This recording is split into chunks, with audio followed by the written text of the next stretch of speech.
돈의 대가. 시골 외곽 허름한 초가집에서 막걸리집을 하던 사내는 늘 빚에 시달렸다. 비오는 밤 손님 하나 없는 가게에서 홀로 술잔을 기울이던 그는 낡은 등잔불 너머로 기묘한 그림자를 보았다. 내게 기회를 주마. 거친 숨소리와 함께 나타난 존재 도깨비였다. 두 눈은 석탄처럼 번들거렸고 어깨에는 삐죽 솟은 뿔이 달려 있었다. 도깨비는 철퇴를 바닥에 내려찍으며 사내의 욕망을 꿰뚫어 보듯 속삭였다. 돈이 필요하지. 내가 줄 수 있다. 다만 대가를 치러야 하지. 사내는 망설였지만 결국 고개를 끄덕였다. 그 순간 그의 가게에는 손님이 몰려들었고 빚은 단번에 갚아졌다. 상인들이 그를 찾아왔고 그는 순식간에 부자가 되었다. 그러나 며칠 후 그의 아내가 알 수 없는 병으로 쓰러졌고 아이는 울음을 멈추지 못했다. 사내가 도깨비를 다시 찾자 도깨비는 낮게 웃으며 말했다. 너는 돈을 선택했지. 인간이 가장 소중히 여기는 것은 돈이 아니라 사랑이더라. 나는 내게서 그 사랑을 가져간다. 아내는 죽었고 아이도 사라졌다. 그는 산더미 같은 돈더미 위에 앉아 있었지만 그 어떤 순간도 행복하지 않았다. 젊음을 원한 노인. 산골에 병든 노인이 있었다. 기침 소리로 나날을 보내던 그는 마지막으로 한 번만 젊음을 되찾고 싶다고 중얼거렸다. 그밤 안개 속에서 도깨비가 나타났다. 내게 20살의 몸을 주겠다. 다만 내가 쌓아온 모든 세월은 내 것이 된다. 노인은 흔쾌히 고개를 끄덕였다. 순식간에 그는 건강한 젊은이로 변했고 근육은 탄탄했으며 흰 머리칼은 검게 빛났다. 그러나 그는 이내 알았다. 수십 년 동안 지켜온 기억, 가족, 친구 모든 인연이 그의 머릿속에서 지워지고 있었다. 세상은 변해 있었고 그는 아무도 모르는 낯선 공간 속에 서 있었다. 사람들은 그를 미친 자처럼 바라보았고 그는 결국 자기 이름조차 잊어버린 채 비틀거리며 거리를 헤맸다. 젊음은 얻었으나 삶의 의미는 사라졌다. 복수의 불씨. 한 농부는 탐욕스러운 지주에게 땅을 빼앗기고 가족마저 굶주리게 되었다. 그의 분노가 극에 달하던 밤 도깨비가 나타났다. 내 원수를 죽여주마. 대가만 치른다면. 농부는 망설임 없이 고개를 끄덕였다. 그날 밤 지주의 집은 불길에 휩싸였고 비명소리가 하늘을 찔렀다. 농부는 통쾌함에 몸을 떨었으나 그 순간부터 지주의 시체가 환영처럼 그의 눈앞에 나타났다.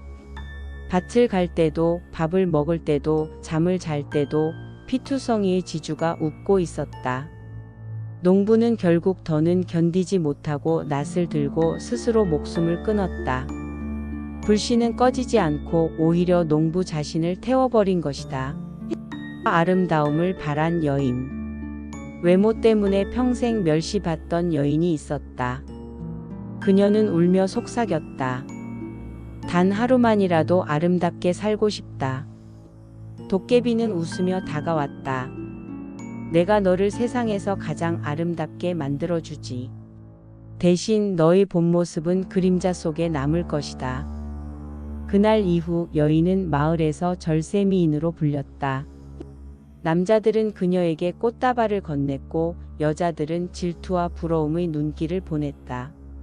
하지만 밤이 되면 거울 속에 비친 자신의 얼굴은 피 흘리는 괴물이었고 등 뒤 그림자에는 추한 옛 모습이 도사리고 있었다.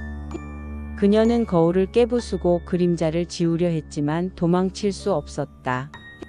아름다움은 그녀를 행복하게 하지 못했고 오히려 그녀를 공포로 몰아넣었다. 장수의 저주. 전쟁터에서 죽음을 두려워하던 병사가 있었다.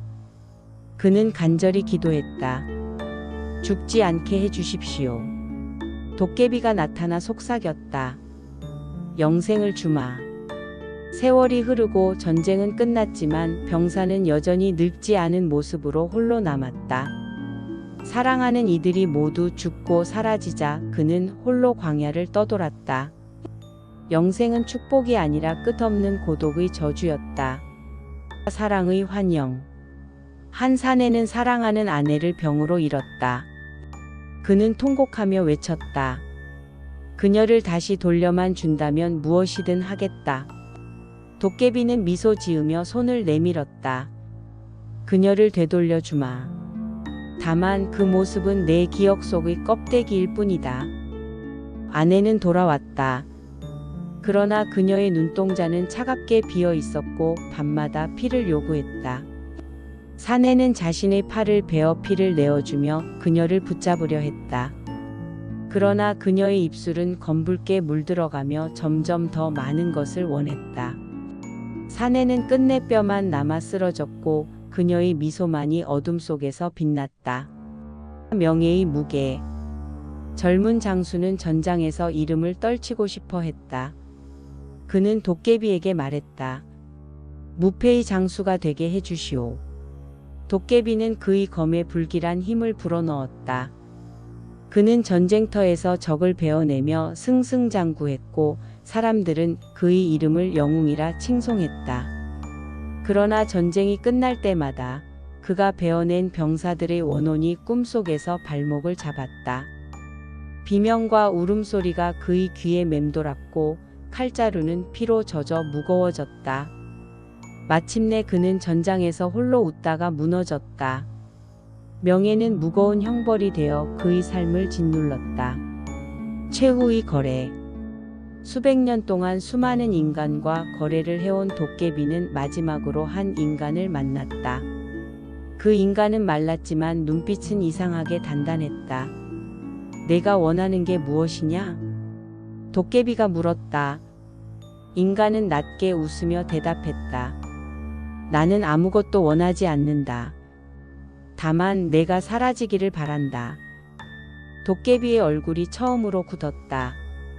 거래의 규칙상 반드시 소원을 이루어 주어야 했기 때문이다. 하지만 자신의 소멸은 곧 존재의 끝이었다. 도깨비는 괴성을 지르며 저항했으나 규칙은 그를 묶었다. 붉은 연기와 함께 도깨비의 몸은 무너져 내렸고 수백 년 이어진 거래의 사슬이 끊어졌다. 마지막으로 남은 것은 어둠 속에 메아리치는 도깨비의 웃음소리뿐이었다.